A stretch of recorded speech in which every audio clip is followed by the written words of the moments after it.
आप लिखिए हो सके तो फटाफट फटाफट। पहले 2 श्लोक है जिसमें बताया गया है कि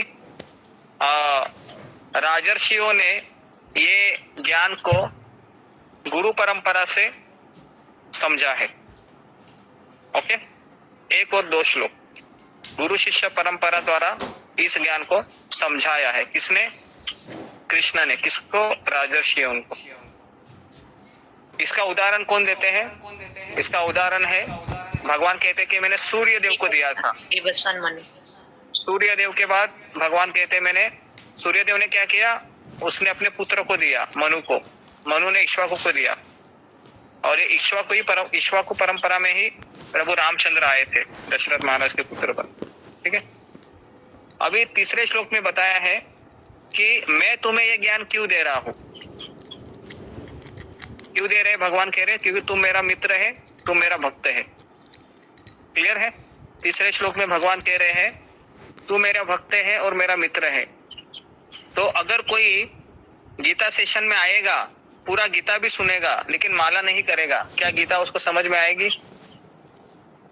उत्तर है नहीं। ठीक है, उत्तर है नहीं। चौथे श्लोक में अर्जुन प्रश्न पूछता है। क्या प्रश्न पूछता है? कि कृष्ण तुम्हारा जन्म और मेरा जन्म, हम दोनों का जन्म एक साथ हुआ, हम दोनों का उम्र भी एक है, तो मैं कैसे समझूं कि आपने सूर्यदेव को गीता बताई? ये चौथा श्लोक में अर्जुन प्रश्न पूछता है। तो आप लिखिए ब्रैकेट में अर्जुन का प्रश्न। ओके, अर्जुन का प्रश्न कि आप मेरे से बड़े कैसे हो गए? हमारा उम्र तो समान है। तो अभी ये होगा 1 से 4। सबको समझ में आया? ये थोड़ा सा गाड़ी फास्ट जाएगी लेकिन समझ में आया होगा। 1 से 4 ये श्लोक हो गए। अभी हम 5 से 10 में प्रवेश करते हैं।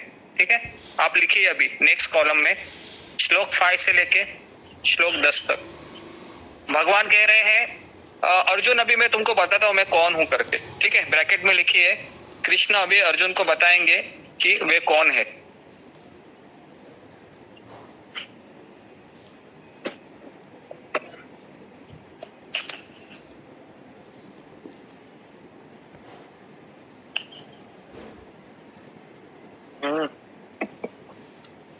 हाँ, तो 5वें श्लोक में भगवान कह रहे अर्जुन को कि तुम्हारे और मेरे अनेक जन्म हो चुके हैं। भगवान कहते हैं तुम्हारे और मेरे अनेक जन्म हो चुके हैं, तुम्हें याद नहीं है, मुझे याद है। तो ऐसा लिखिए कि कृष्ण कहते हैं अनेक जन्म हो चुके हैं। 7वें श्लोक में कहते हैं, नहीं 6ठे 5 हो गए। हाँ, 5 और 6 में ये होता है कि भगवान कहते हैं कि मेरे अनेक जन्म हो गए। 7वें श्लोक में भगवान कहते हैं कि कृष्ण के अवतरण का समय मैं कभी इस संसार में अवतार लेता हूं। तो 7वें श्लोक में और 8वें श्लोक में 7वें श्लोक में भगवान कहते हैं कि मैं कभी अवतरित होता हूं और 8वें श्लोक में कहते हैं कि अवतरित होने के बाद मैं क्या करता हूं। तो 8वें श्लोक में बताया है कि परित्राणाय साधूनां विनाशाय च दुष्कृतां धर्म संस्थापनार्थाय संभवामि युगे युगे। और 7वें श्लोक में बताया यदा यदा धर्मस्य ग्लानिर्भवति भारत अभ्युत्थानम् अधर्मस्य तदात्मानं। ठीक है, इतना हो गया। अभी भगवान कहते हैं आगे रुको रुको रुको रुको अर्जुन, अभी मैं तुमको राज की बात बताता हूँ, सुनो। अभी 9 और 10 में भगवान राज की बात बताते हैं अर्जुन को। क्या बताते हैं कि देखो अर्जुन, मेरा जन्म और मेरा कर्म ये तुम्हारी तरह नहीं है। मेरे जन्म और मेरे कर्म दिव्य है, समझो इसको। तो इससे क्या होगा? अर्जुन पूछता है अगर आपके मैंने जन्म और कर्म को जाना तो मुझे क्या फायदा होगा? भगवान कहते हैं तुम मेरे पास आ जाओगे और तुम्हारा वापस जन्म नहीं होगा। तो फिर अर्जुन वापस प्रश्न पूछता है कृष्ण। क्या पूछता है कि इतिहास में किसी ने फॉलो किया है क्या? तो भगवान कहते हैं 10वें श्लोक में हाँ, बहुत लोगों ने फॉलो किया है भूतकाल में और वह आसक्ति भय क्रोध से मुक्त हुए हैं इससे और मुझे प्राप्त हुए। तो इस तरीके से ये 5 से 10 श्लोक कवर किए हमने। सबको समझ में आया? नहीं आया, समझ में आया ना? तो वैसे इसका रिकॉर्डिंग हो रहा है ये तो आप बहुत जल्दी ले रहे हो ब्रेक। हाँ अभी जल्दी फास्ट गाड़ी चलेगी, अभी आधे घंटे में कवर करना है, क्योंकि हमने एक एक श्लोक, हमने एक एक लेक्चर दिया है बराबर ना, इसमें एक एक लेक्चर दिया है मैंने अभी, तो इसके लिए थोड़ा सा गाड़ी फास्ट चलेगा तभी हमारा होगा कवर। अभी इतना हो गया। अभी कृष्ण कहते हैं 11 से 15 में, क्या कहते हैं कि कृष्ण है, किसी का माइक चालू है, पूजा माइक को बंद कीजिए, पूजा माता जी। कृष्ण सभी मार्गों के सृष्टि करता है, ये आप लिखिए 11 से 15। कृष्ण सभी मार्गों के सृष्टि करता है।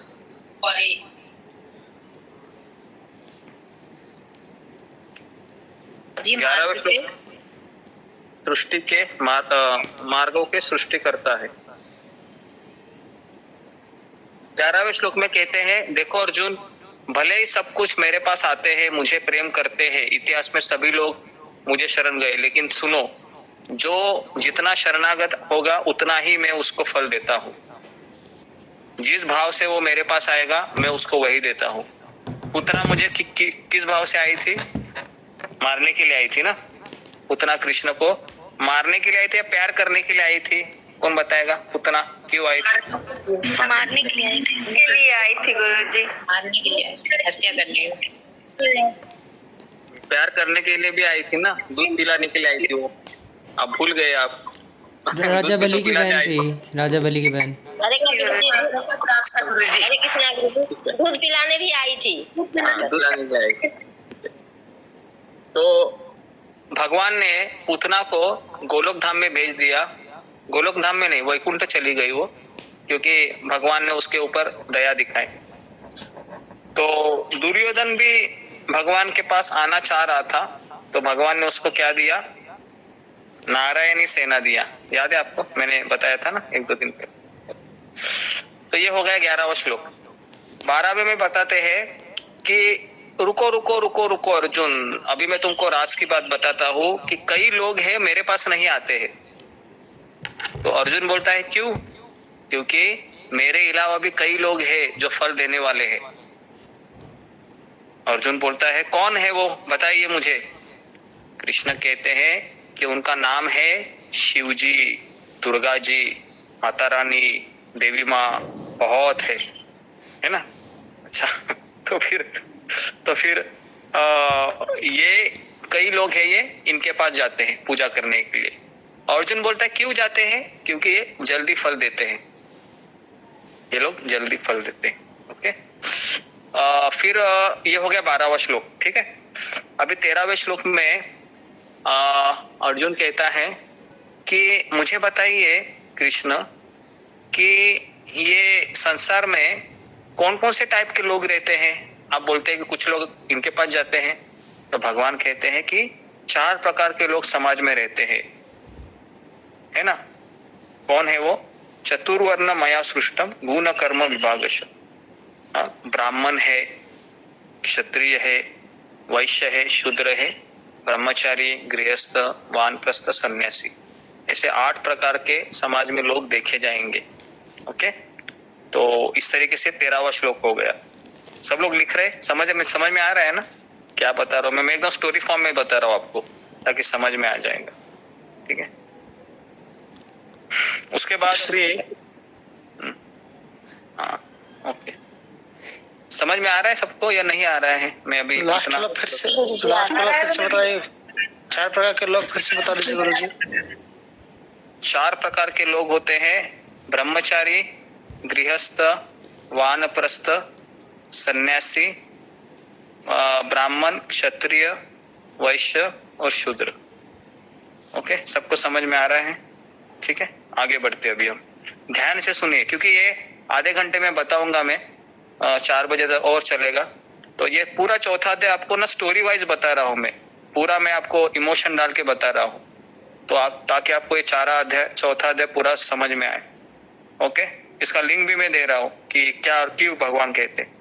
उसके बाद फिर कृष्ण, अर्जुन सोचता है लेकिन कृष्ण आप तो ब्राह्मण नहीं थे, आप तो क्षत्रिय थे, क्योंकि आपके पिताजी तो वसुदेव है, आपकी माँ तो देवकी है।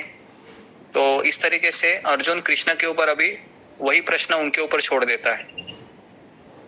तो भगवान कहते हैं कि अरे अर्जुन तुम मूर्ख हो, अभी मैं तुमको बताता हूँ, सुनो। तो 14वें श्लोक में कहते हैं भगवान कि मुझे कोई कर्म प्रभावित नहीं करता है, मैं क्षत्रिय नहीं हूं, मैं ब्राह्मण भी नहीं हूं, मैं कौन हूं? मैं भगवान हूं। तो इस तरीके से भगवान कहते हैं कि मैं कर्म फल की भी कामना नहीं करता हूं, मैं किसी से अपेक्षा नहीं करता हूं। इस संसार में व्यक्ति को दुख क्यों मिलता है? अपेक्षा करने से, बराबर है? अपेक्षा करने से। जैसे ही सुबह अलार्म बजता है 4 बजे का, खड़खड़ खड़खड़ खड़खड़ खड़खड़, तुरंत अपेक्षा शुरू होती है, बराबर है ना? पति बोलेगा चलो नाश्ता लाओ नाश्ता लाओ नाश्ता लाओ, पत्नी बोलेगी कि रुको रुको रुको रुको रुको करके, बच्चा वहां से चिल्लाएगा माँ माँ माँ माँ, अपेक्षा शुरू हो जाती है।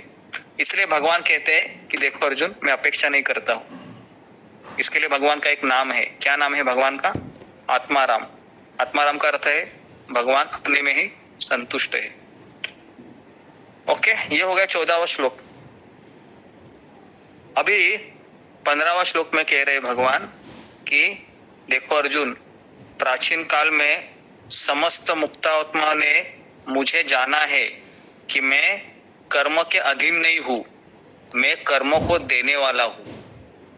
इसलिए अर्जुन अभी भी समझ जाओ इस ज्ञान को कि मैं कर्मों से परे हूं, मैं माया से परे हूं, मैं ही खुद माया को चलाता हूं, मैं ही सूर्य को चलाता हूं, मैं ही चंद्रमा को चलाता हूं। समझ में आ रहा है? इस तरीके से कृष्ण बोलते। ठीक है, 15 तक समझ में आया सबको? 15 क्लियर हो गया। अभी 16 से लेके 24 तक। अभी 16 से 24 में भगवान कह रहे हैं कि देखो अर्जुन, अभी मैं तुमको ज्ञान के स्तर पर कर्मों को समझने के लिए कह रहा हूं। समझो अभी कि कर्मों को कैसे समझा जाता है, क्योंकि तुम अभी तक बुद्धू हो, तुम अभी भी मुझे क्षत्रिय समझ रहे हो। मैं क्षत्रिय नहीं हूं और मैंने बताया कि मुझे कर्म अफेक्ट नहीं करते, लेकिन ये बताने से नहीं होगा। अभी मैं तुमको अंदर घुसा के बता रहा हूं कि कैसे डीप में जाएंगे अभी। तो भगवान अभी ज्ञान की गहराई तक उसको अर्जुन को लेके जाते हैं। तो 16 और 17 में कहते हैं भगवान, कर्म की गहराई को समझो। 16 के 17 में कहते हैं कर्म की गहराई को समझो और इसको समझना कठिन है।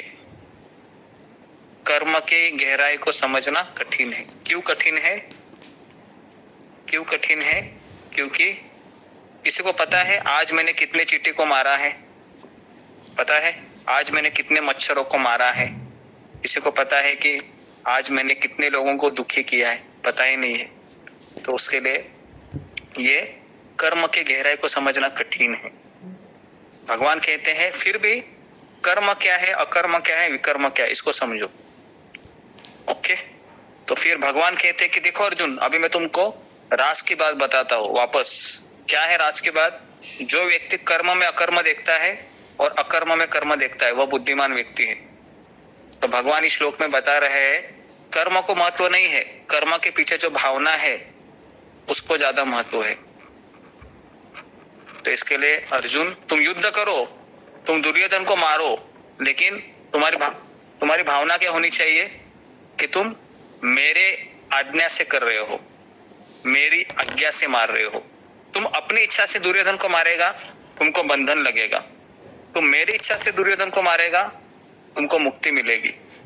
बोलो अर्जुन, क्या इरादा है? तो अर्जुन इरादा 18वें अध्याय में कहेगा, अभी नहीं कहता है। ओके, अभी 19वें श्लोक में भगवान कहते हैं कि यह व्यक्ति क्या ये ज्ञान से क्या होता है? तो ज्ञान का परिणाम बताते हैं 19वें श्लोक में। ज्ञान का परिणाम यह है कि कर्मफल भस्म हो जाते हैं। ओके, अभी आप लोग गीता क्लास में आ रहे हैं तो आपका क्या हो रहा है? कर्मफल भस्म हो रहा है। भस्म हो रहा है। हो रहा है या नहीं हो रहा है? क्या लगता है आपको? हो रहा है या नहीं हो रहा है? या पता नहीं? ऐसा कोई है? हो रहा है गुरु जी बैड कर्म या गुड कर्म पसंद हो रहे हैं कैसे? कर्मफल भस्म होता है। अभी ये 19वां हो गया। अभी 20वें भगवान में कहते हैं कि देखो अर्जुन, ये कर्मफल के अंदर घुसने के लिए एक कर्म की शुरुआत का स्तर होता है जिसको आरुरुक्ष कहते हैं, जिसमें साधना लगानी पड़ती है और आसक्ति का त्याग करना पड़ता है। ये हो गया 20वां श्लोक। ओके, कि भगवान कहते हैं कि कर्मफल तो भस्म हो जाते हैं लेकिन ये तुरंत नहीं होते हैं। 20वें श्लोक में कहते हैं इसका साधना करना पड़ेगा। और 21, 22 और 23 में कहते हैं कि साधना करने के बाद सिद्ध अवस्था क्या है कि उसको इच्छाओं से मुक्ति मिलती है, उसका मन संयमित होता है, कोई पाप नहीं लगता है, ईर्ष्या नहीं करता है। इस तरीके से उसके फायदे बताए गए 23 तक। 21, 22, 23 लिखिए। ऐसे लिखा सबने?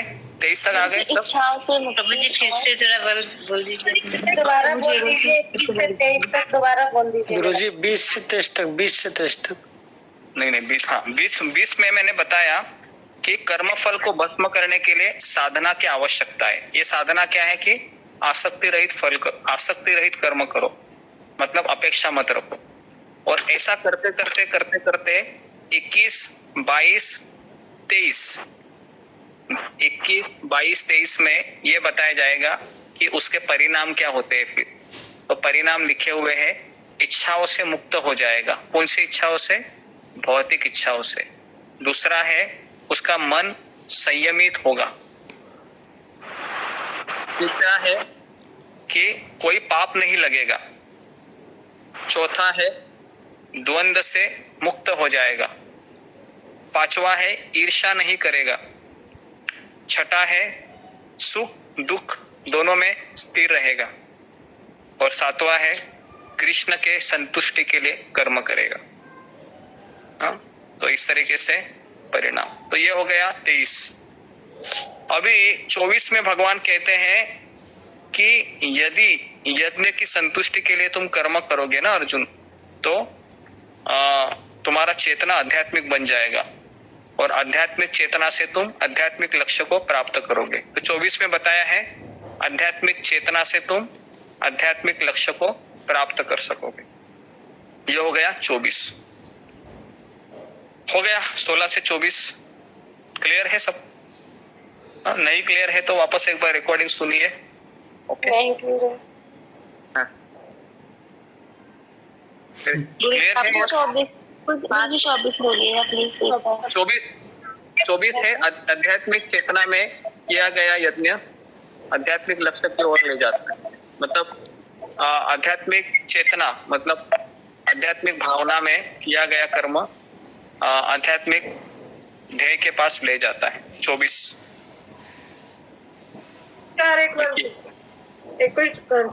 एक बार बोलिए।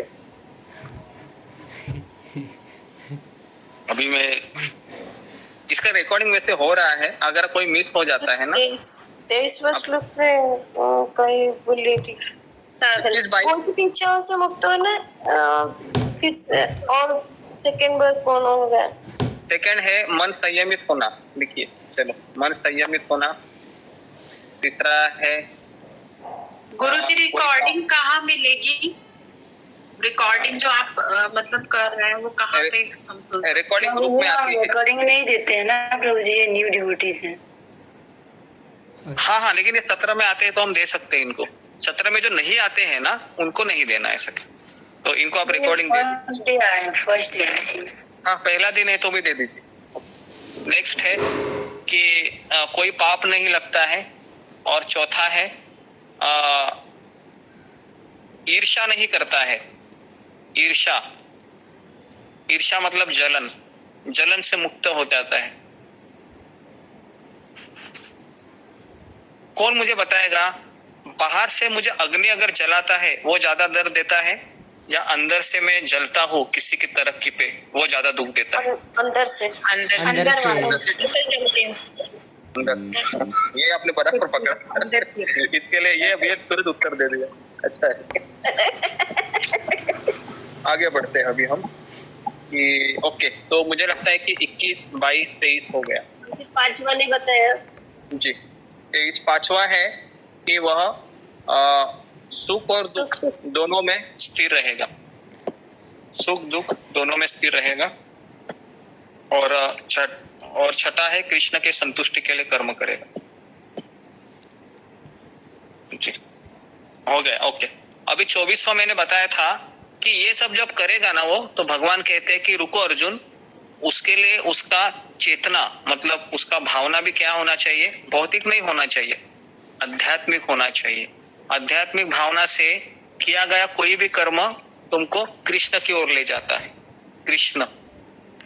तो 24वां है आध्यात्मिक भावना से किया गया कार्य कृष्ण की तरफ ले जाता है। हो गया अभी 24 हो गया, ठीक है। अभी श्लोक क्रमांक 25 से लेके श्लोक क्रमांक 33 लिखिए। 25 से लेके 33 में कृष्ण कह रहे हैं देखो अर्जुन, इस संसार में कई लोग यज्ञ करते हैं, लेकिन आध्यात्मिक भावना रहेगा तो ही फल देते हैं। तो अभी भगवान कहते हैं यज्ञ से क्या मिलता है, ज्ञान की प्राप्ति। लिखिए, यज्ञ के द्वारा ज्ञान की प्राप्ति। 25 से 33।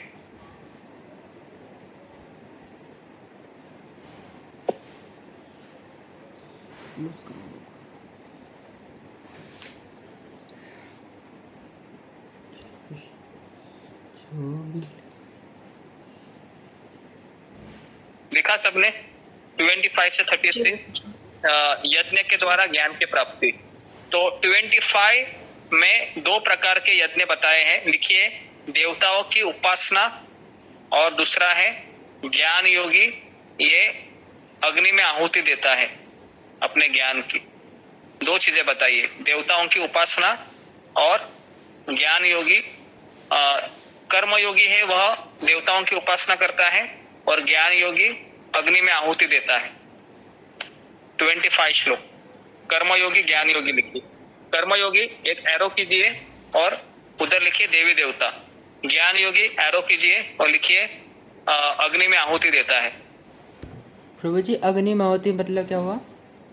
यज्ञ अग्नि में आहुति देता है वो। आहुति मतलब अपने ज्ञान की आहुति देता है। ब्राह्मण मतलब निराकारवाद का वो पूजा करता है। निराकारवाद। कर्मयोगी देवताओं की पूजा करता है।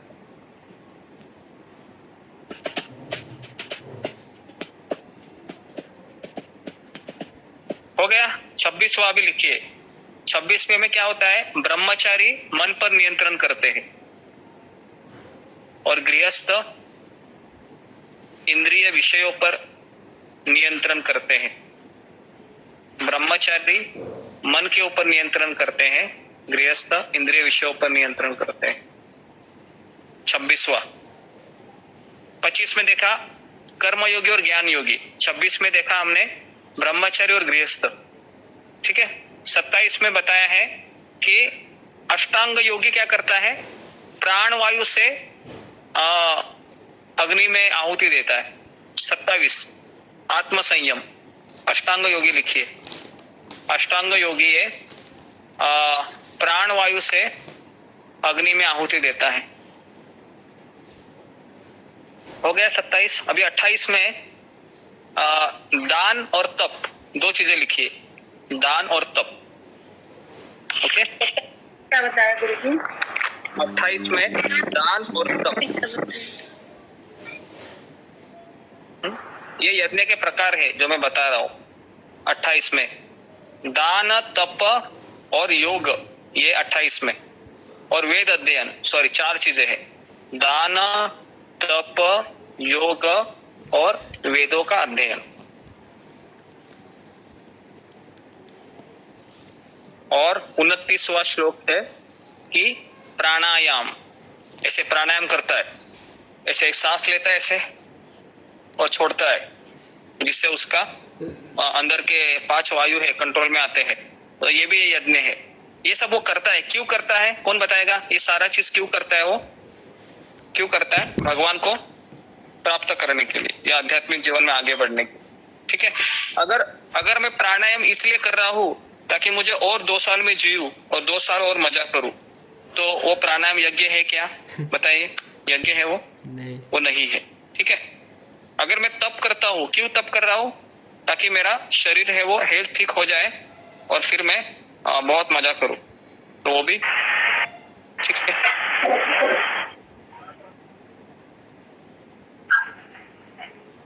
तो माइक बंद कीजिए और ब्रैकेट में लिखिए 25, 26, 27, 28, 29 ये विभिन्न प्रकार के यज्ञ है। 25 से लेकर 29 तक विभिन्न प्रकार के यज्ञ, और 30, 31, 32, 33 यत्न करने के उद्देश्य, क्या उद्देश्य है ये बताया है। देखिए, ये ऐसा डिटेल में नॉलेज ना आपको कि कहाँ मिलेगा नहीं, क्योंकि गीता में भी ये लिखा नहीं है। ये बहुत इसका अभ्यास करने के बाद ये एक किताब बनाया है, हमारे मंदिर में विद्यापीठ है, तो ये किताब मैंने आप लोगों को ले लिया है, तो इसी में से पढ़कर मैं आपको बता रहा हूँ। 30, 31, 32 और 33 यज्ञ करने के उद्देश्य।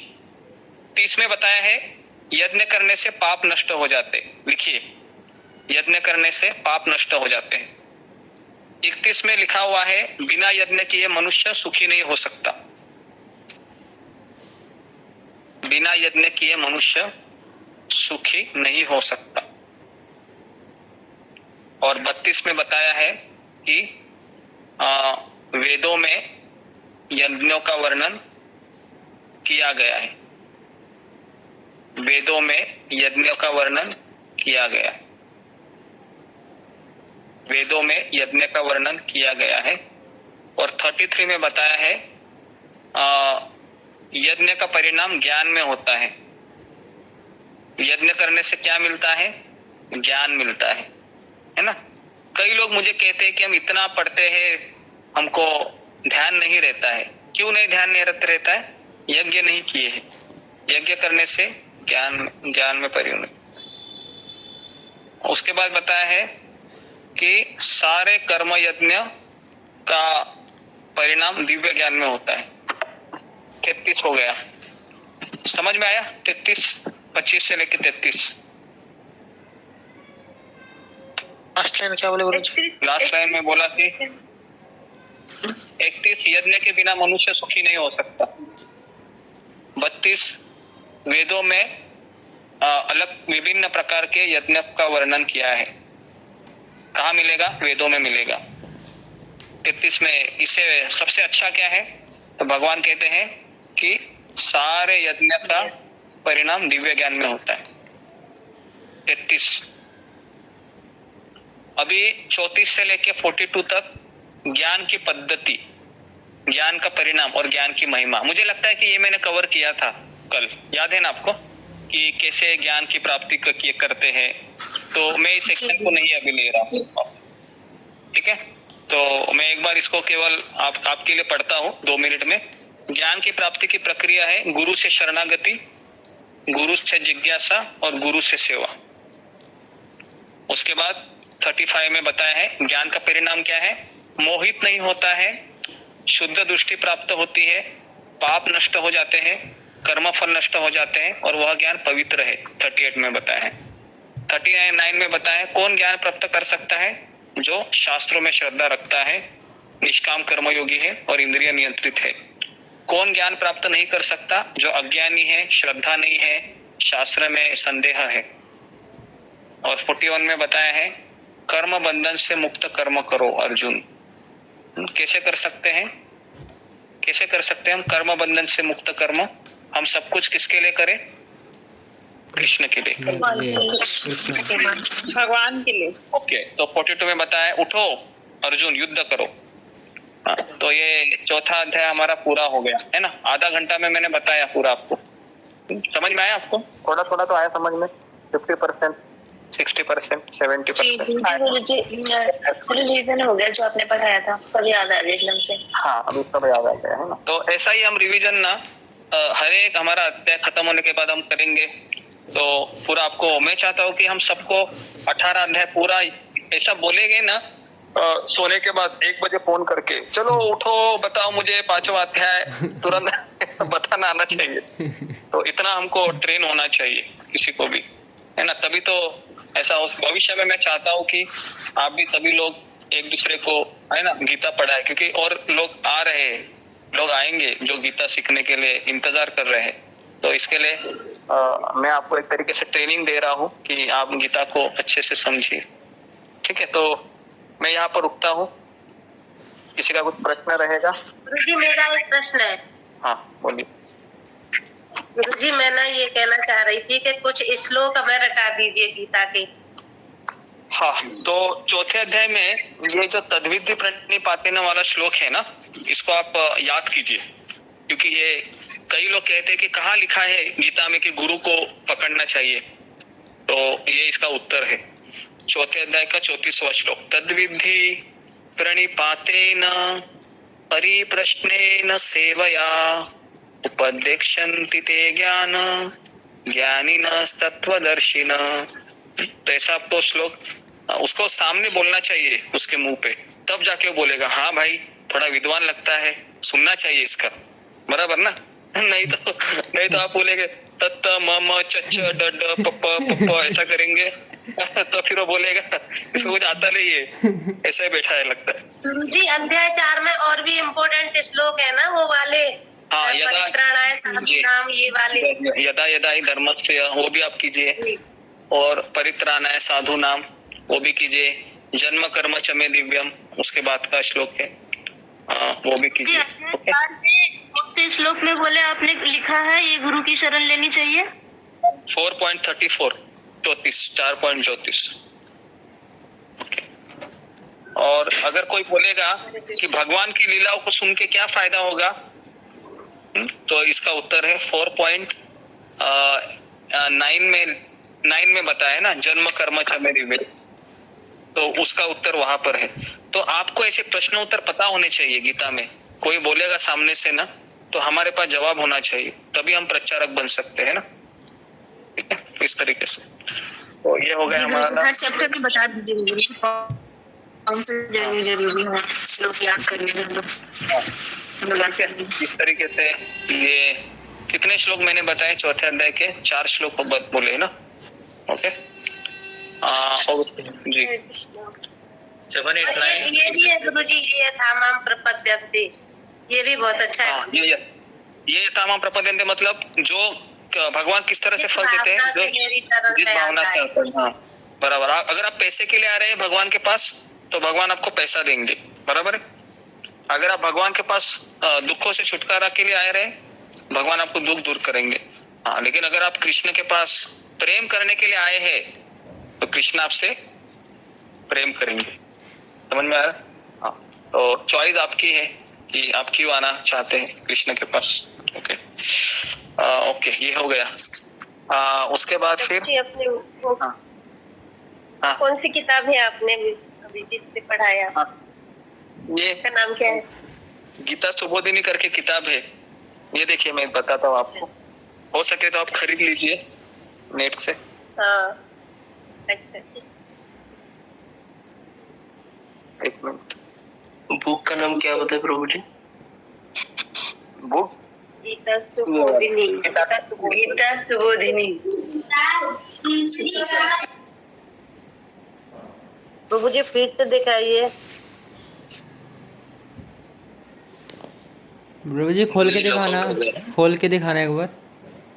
मैं इसका लिंक भेज देता हूँ आपको, लेकिन एक याद रखिए, भले इसमें दिया गया है लेकिन कोई बताने वाला चाहिए, इसको कोई सिखाने वाला चाहिए, तभी वो समझ में आए। अभी मुझे बताइए, ये किताब आपके पास रहेगी, लेकिन भक्तों का सत्संग नहीं है, मान लो ऐसे आप बैठे हैं खाली अकेले, तो मैं बताऊं, आप बैठोगे तो भी आपको इच्छा नहीं होगी इस तरीके से गहराई में जाने की। ये मेरा अनुभव है।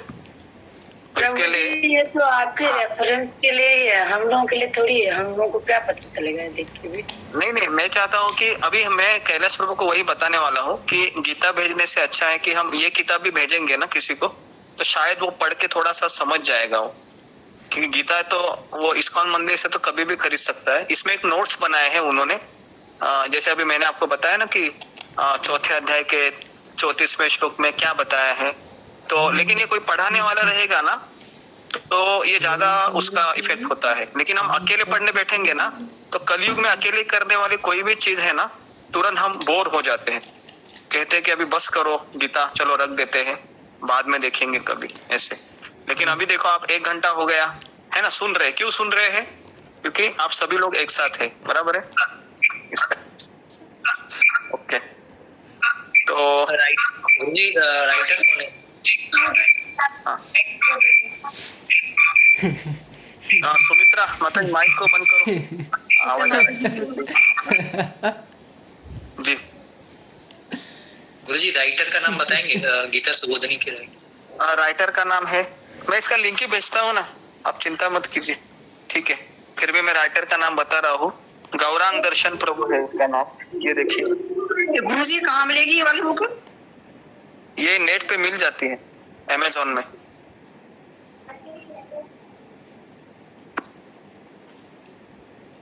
जी, तो अगर आपको ये किताब चाहिए तो मैं इसका लिंक भेज देता हूँ ग्रुप में, आप खरीद लीजिए। मैं इसी में से पढ़ाने वाला हूँ अभी, और इससे ये इतना अच्छा बताया इसमें, ये पूरा गीता आपको समझ में आएगा। लेकिन इसमें उदाहरण नहीं दिए हैं, तो उदाहरण में आपको इसी में इसके अनुरूप उदाहरण में आपको बताऊंगा कि जितना मैंने अभी तक समझा है। लैंग्वेज में मिलेगा मेरे को, उड़िया लैंग्वेज में? नहीं, उड़िया में नहीं है, ये केवल हिंदी में ही है और इंग्लिश में है। इंग्लिश में मिलेगा? हाँ इंग्लिश में मिलेगा, इंग्लिश में अवेलेबल है। में नहीं मिलेगा गुरुजी, बंगाली में? हिंदी नहीं, बंगाली नहीं, इंग्लिश और हिंदी है फिलहाल इसका, क्योंकि ये इंग्लिश ठीक है गुरु। ठीक है। किसी का प्रश्न है तो जरा मुझे पूछिए। हरे कृष्ण प्रभु जी, पंचम प्रणाम। प्रभु जी मेरे एक डाउट जी था।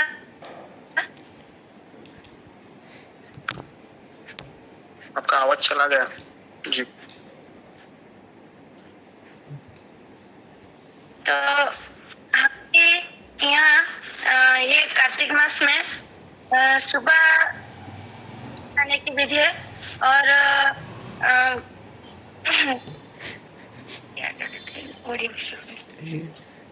बाहर जाके नहाने की विधि, और शिलाग्राम की और गणेश जी की और तुलसी महारानी की पूजा करने की विधि है मंदिर के सामने। क्या कोई? जी जी, क्या समझ में आया? जितना मुझे समझ में आया। आपका आवाज ठीक से नहीं आ रहा है। मुझे क्या करना है? किसी को समझ में आया क्या बताना चाह रहे हैं? मुझे इस मास में मुझे क्या करना चाहिए? हाँ बोलो। प्रभु जी ये बता रहे हैं कि हमारे कार्तिक के महीने में ममता प्लीज बता दीजिए। नहाना होता है नदी में, उसके बाद जो उसके पास जो मंदिर होता है वहाँ गणेश जी का, लक्ष्मी जी का और तुलसी महारानी का पूजा करना होता है। तो वो क्या हमको करना है कि नहीं करना है, वो पूछे। तुलसी महारानी का जपा के टाइम में प्रभु जी? नहीं, जपा के टाइम में तो बिल्कुल नहीं। 4 बजे। हाँ, जपा के टाइम में 4 बजे कैसे कर? जपा के टाइम में जपा कीजिए, उसके बाद शायद आप कर रहे हो, अगर आपके घर वाले चाहते हैं तो। लेकिन जप करके करना जो भी चीजें करनी है, ठीक है। 6 माला 8 माला जो आप करती हो ना, उसके बाद करना जी। Okay, next question. Gita Gupta. Gita Gupta माता जी।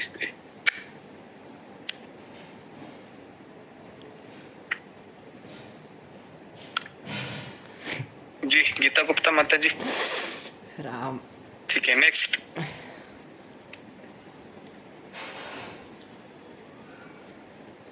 राहुल प्रभु जी। राहुल। हरे कृष्णा प्रभु जी, दंडवत प्रणाम। हाँ दंडवत प्रभु जी, गुह ज्ञान, गुहत्तर ज्ञान, गुहत्तम ज्ञान क्या क्या है नोट करा दीजिए। गुह ज्ञान जो सेकंड चैप्टर में, गुहत्तर ज्ञान और गुहत्तम ज्ञान 7 और 9 में जो सेकंड चैप्टर में सेकंड गुह ज्ञान है, चैप्टर 7 में गुहत्तर ज्ञान है और 9 में गुहत्तम ज्ञान है। हाँ, गुह्य गुह्यतम और गुह्योत्तर। गुह्य ज्ञान मतलब नहीं, गुह्य गुह्यतम, और ये एक्चुअली ना 18वें अध्याय में आता है मैक्सिमम चीजें, क्योंकि पहले भगवान कर्मयोग बताते हैं, ये गुह्य ज्ञान है कि फल की इच्छा से कार्य, फल के बिना इच्छा के कार्य करो, ये है गुह्य ज्ञान।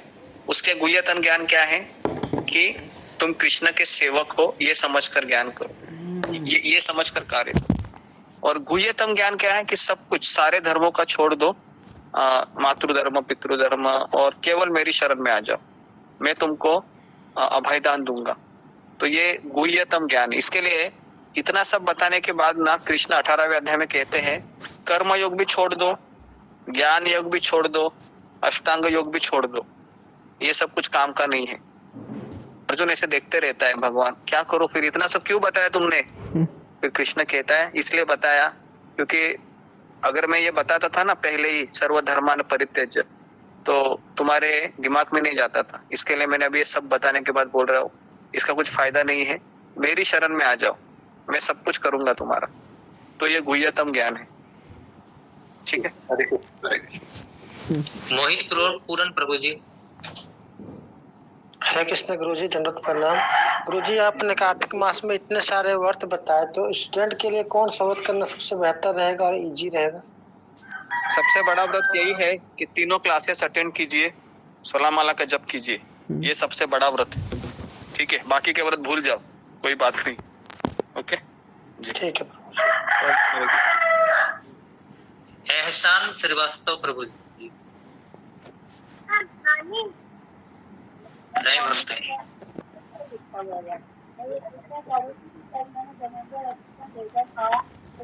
ये वीडियो ऑन कीजिए। आवाज नहीं आ रहा है।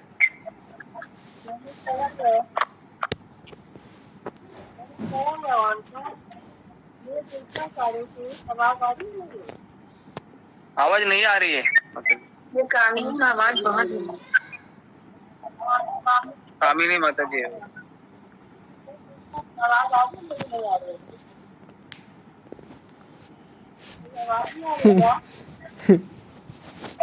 थोड़ी सी आ रही है।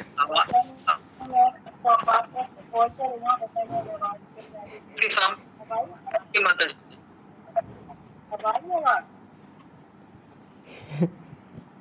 नहीं माता जी, आवाज नहीं आ रही है, कामिनी माता जी।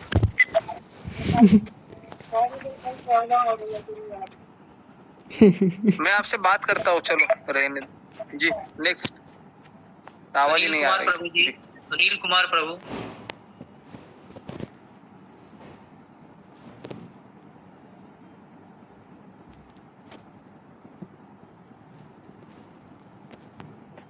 इग्नू माता जी। हरे कृष्णा गुरु जी। गुरु जी, मेरा क्वेश्चन ये है, आपने कहा कि ज्ञान अर्जित करने से हमारे कर्म भस्म हो जाते हैं, तो जो हमारे बैड कर्म होते हैं या गुड कर्म जो होते हैं वो दोनों भस्म हो जाते हैं? हाँ, और अगर ऐसा है तो भक्ति करने से पाप और पुण्य, मैंने बताया था ना, दोनों नष्ट हो जाते हैं ना, क्योंकि पुण्य करोगे तो स्वर्ग जाओगे। तो गुरु जी, सुबह फिर जब जपा करते हैं तो एक मिनट पूजा माता जी। हाँ बोलिए। प्रभु जी, सुबह जब हम जपा करते हैं तो फिर हमें अपने जब अब हम ज्ञान जैसे आप दे रहे हो हमें, तो हमें फिर सुबह अपने अनर्थ ही याद आते रहते हैं बार बार, जैसे जपा करने बैठते हैं, आंखें बंद करते हैं, तो बराबर है। क्यों होता है फिर? ऐसा क्यों होता है? ये अच्छा प्रश्न पूछा है। कितने लोगों के साथ ऐसा हुआ है, जब करते समय सब गंदगी, मैंने क्या क्या गंदा किया है सब याद आता रहता है, और ऐसा लगता है कि ये क्या हो रहा है मेरे साथ। ये एक्चुअली शुरुआत में होता है। तो ये इसलिए हो रहा है क्योंकि जब आप किसी, अगर मान लो कोई पानी लेता है और पानी के अंदर बहुत गंदगी है, तो आपने देखा है जब पानी शांत रहता है ना, तो गंदगी क्या करती है, नीचे ठहर जाती है, बराबर है, नीचे रुक जाती है। और जैसे ही आप पानी को हिलाते हो तो क्या होता है, गंदगी ऊपर आने लगती है। तो जब हम जपा करते हैं तो हमारी चेतना को हिलाते हैं हम, तो हमारे अंदर जो गंदगी है ना वो फिर ऊपर आने लगती है। वो एक्चुअली ऊपर आ रही है, मतलब वो जा रही है, ऐसा समझिए आप ऐसा मत समझिए कि जपा करने से मेरे में तो पाप करने की विचार ज्यादा आ रहे हैं, ऐसा नहीं है। कई लोग इसके लिए जपा छोड़ देते हैं, लेकिन ऐसा उसका ये नहीं है। ठीक है, तो हमको जपा कंटिन्यू करना चाहिए।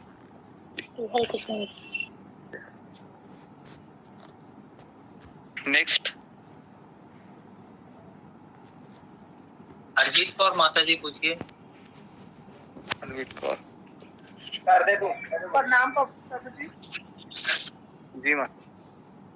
कर दे, मैं कह रहा जब हम सुबह व्रत करते हैं तो उसमें हम काम कर सकते हैं, क्योंकि मैं अकेली हूँ, 6 बजे तो बच्चों ने स्कूल जाना होता है, तो मैं और मेरे बच्चे यहाँ पे हैं।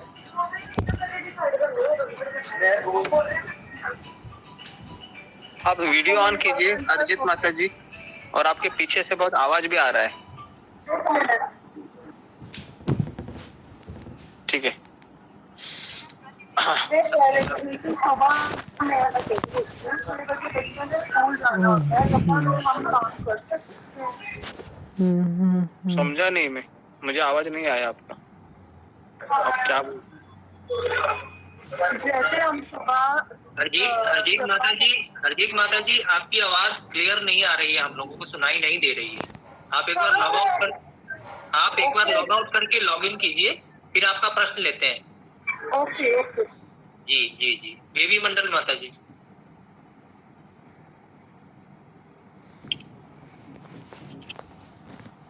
पंचांग प्रणाम गुरुजी।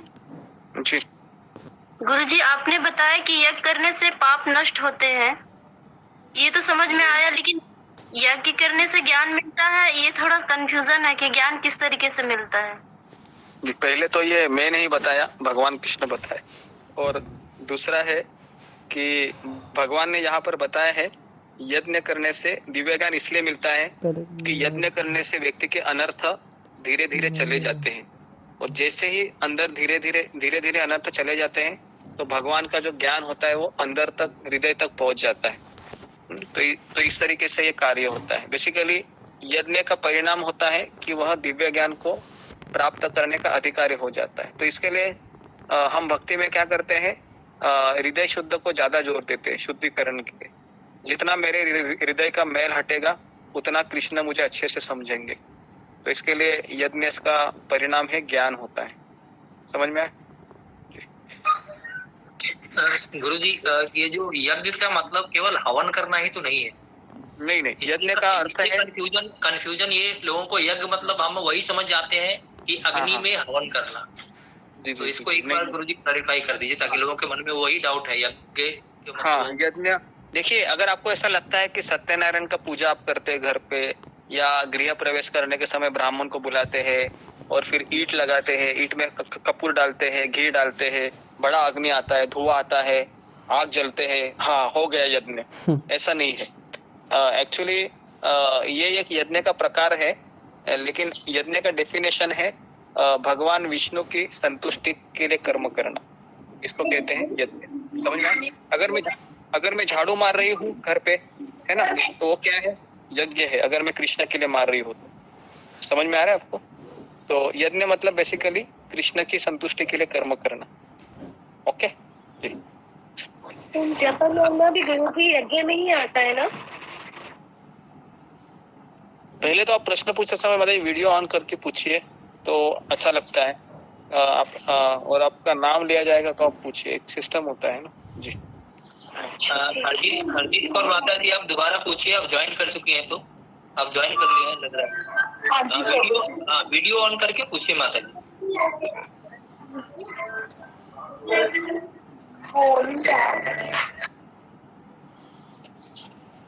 उनका बैकग्राउंड बहुत आवाज आ रहा है, दूसरे बोलेंगे। जी गुरुजी, मोनी कुमारी माता जी।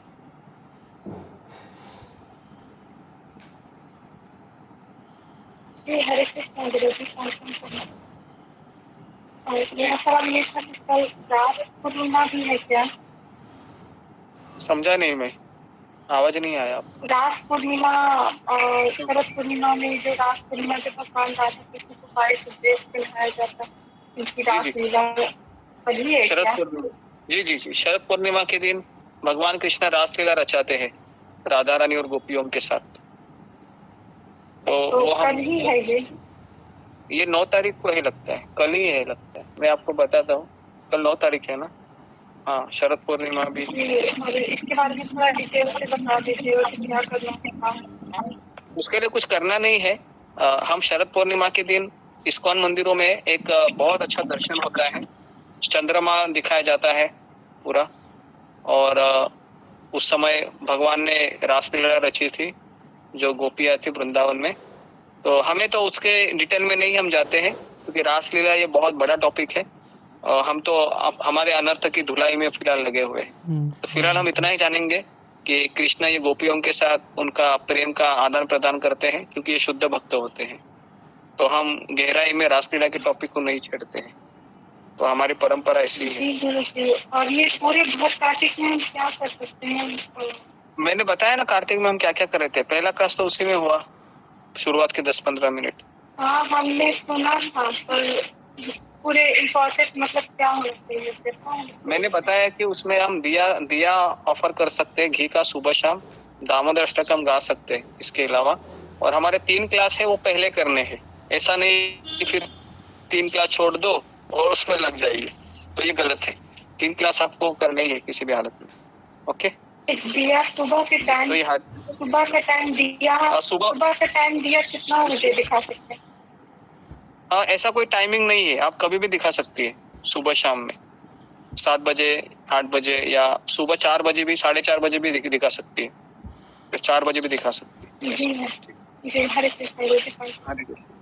नेक्स्ट विस्मिता रानी महापात्रा माता जी। गुरुजी अष्टांग प्रणाम, पंचांग प्रणाम।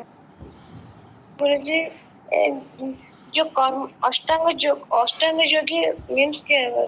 अष्टांग योगी क्या है जो 27 श्लोक से बोला था? हाँ, अष्टांग योग मतलब जिस तरह से विश्वामित्र मुनि किए थे, अपने हृदय में परमात्मा के दर्शन करते हैं।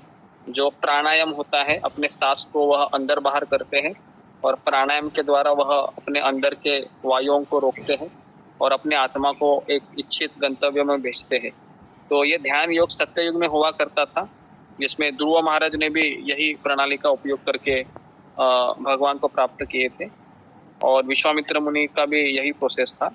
कलयुग में कोई ध्यान नहीं करता है, क्योंकि कलयुग में ध्यान करेगा तो व्यक्ति सो जाएगा, ठीक है, क्योंकि वो प्रोसेस कलयुग में प्रॉमिस हो जाता है। हरे कृष्ण। प्रणाम।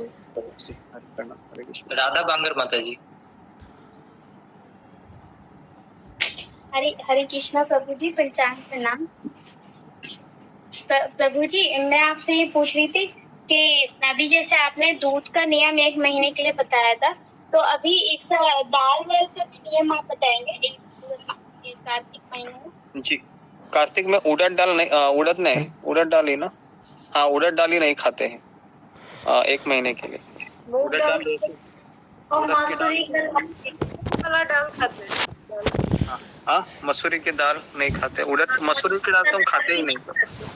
उड़द दाल नहीं खाते, उड़द दाल नहीं खाते। उड़द दाल पता है क्या? जी, मूंग दाल खाते हैं। मूंग दाल भी खाते हैं, तुर दाल खाते हैं, लेकिन उड़द दाल नहीं खाते, ठीक है।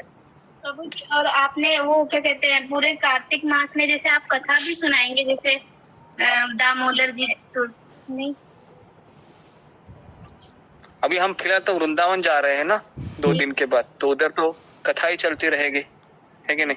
फिलहाल जी, हरे कृष्णा। पूजा बबरेजा न्यू डिवोटी है। हाँ, पूजा आखिरी प्रश्न जी। पूजा बबरेजा। पूजा माता जी है क्या?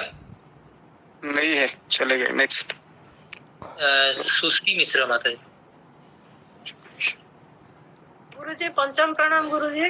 अच्छा गुरुजी, ध्यान में बैठने से अच्छा लगता है, ध्यान में बैठने से अच्छा लगता है। एक दिन मैं ध्यान में नहीं बैठूंगी तो मेरे को मन में कैसा कैसा ये आता है, क्यों आता है? ध्यान करना, इसका अर्थ है भगवान की प्रतिमा को आपको देखना है मन में, किस तरह से भगवान ने बांसुरी बजाते हैं, किस तरह से भगवान त्रिभंग फॉर्म में खड़े हैं, किस तरह से भगवान ने पीताम्बर वस्त्र पहना है, किस तरह से मोर मुकुट है, कैसे वैजयंती माला पहनी है, कैसे राधा रानी के बगल में खड़े, इसका ध्यान करना है। समझ में आ रहा है क्या आपको? ध्यान इसका क्यों रहता है, अशांत क्यों रहता है, बोलिए। अशांत मुझे पता नहीं अशांत क्यों रहता है, क्योंकि मन तो अशांत ही है ना, इसके लिए तो हम इस संसार में। मुझे कैसे पता चलेगा आपको? मन तो सबको अशांत ही है। आप जानते हैं ना, आपको पता होगा। नहीं, मैं इतना किसी के मन में क्या चल रहा है वो अभी तक मैं उस स्तर पे पहुंचा नहीं हूँ। मेरा मन बारे में नहीं बोल रही हूँ, मैं सबका बारे में बोल रही हूँ, सबका बारे में। नहीं, देखिए एक चीज है, भगवान 10वें अध्याय में कहते हैं इंद्रियों में मन मैं हूँ, तो और भगवान को कहते हैं ऋषिकेश, कहते हैं ऋषिकेश का अर्थ है जो मन को नियंत्रण करते हैं। तो मेरा भी आपको यही कहना है कि जब हम अपना मन भगवान में लगाएंगे ना, तो ही हमारा मन शांत हो सकता है। और मन ये तभी लगता है जब हमारे अनर्थ पूरी तरीके से निकल जाते हैं। इसलिए मैं बार बार वही चीज बता रहा हूँ, अगर आपको शांति चाहिए, सुख चाहिए, तो हमारा जपा है वो ध्यान पूर्वक होना चाहिए। और सुबह 4 बजे उठकर हमको भक्तों के संगति में हरिनाम लेना चाहिए, कथा आनी चाहिए। ये प्रोसेस है, ये 1 साल 2 साल का प्रोसेस नहीं है, ये जिंदगी भर का है। समझ में आ रहा है? जिंदगी भर करना है। ओके जी, हरे कृष्णा। गुरुजी समय है आपके पास? हाँ है, एक क्वेश्चन लेते हैं। गुरुजी 2 लोग हैं, सुमन शर्मा और मीनाक्षी राउत। सुमन शर्मा माता जी पूछिए। हरे कृष्णा प्रभु जी। हमें क्या जैसे सबसे बड़ा यज्ञ नाम जब माना गया है ना जी, नाम तो हमें तो गुरुजी जैसे कि इस कार्तिक महीने में मैंने ये मंदिरों में जाकर के, हमारे कृष्ण भगवान का मंदिर है, वहाँ सभी लोगों से प्रेरित किया है कि सबको कृष्ण जप कराना है शाम को 8 बजे से 9 बजे तक। क्या सही है या गलत है? सही है ना, सही है। ये मैंने नेम लिया है इस महीने, कार्तिक के महीने। वेरी गुड, बहुत अच्छा है। और भगवान ने चाहे ऐसे चलता रहा तो और अच्छा रहेगा। जी जी जी, वेरी गुड। तो इनमें आपकी आज्ञा ले रही हूँ, कर सकती हूँ ना?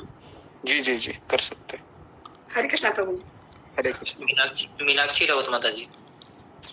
हरे कृष्णा गुरुजी, पंचम प्रणाम। गुरुजी मेरे को जो चतुर्मास में जो भी 4 चीजें वर्जित होती है, तो इनके पीछे कुछ रहस्य होता है या ये ऐसी? रहस्य होता है कि अभी दूध जो गाय देती है ना इस महीने में, तो उस दूध में बहुत सारी समस्याएं होती है।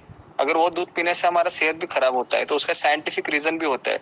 वो जो हरी सब्जी अभी जो थी ना पहले महीने में, उसका भी रहता है कि उस समय की सब्जियों में काफी सारी चीजें होती है जो हमारी सेहत के लिए भी अच्छी नहीं रहती, तो इसका साइंटिफिक कारण भी होता है। तो ये हमारे हेल्थ के लिए भी होता है, और हम ये ऑटोमेटिकली एक नियम भी होता है चातुर्मास का। इस तरीके से, जिस तरह से दही वर्जित था दूसरे महीने में, तीसरे महीने में दूध वर्जित था, चौथे महीने में उड़द का दाल, तो इसका साइंटिफिक रीजन होता है हमारे हेल्थ के लिए। तूर की दाल क्यों नहीं खानी चाहिए गुरुजी? कौन सी दाल? तूर की दाल।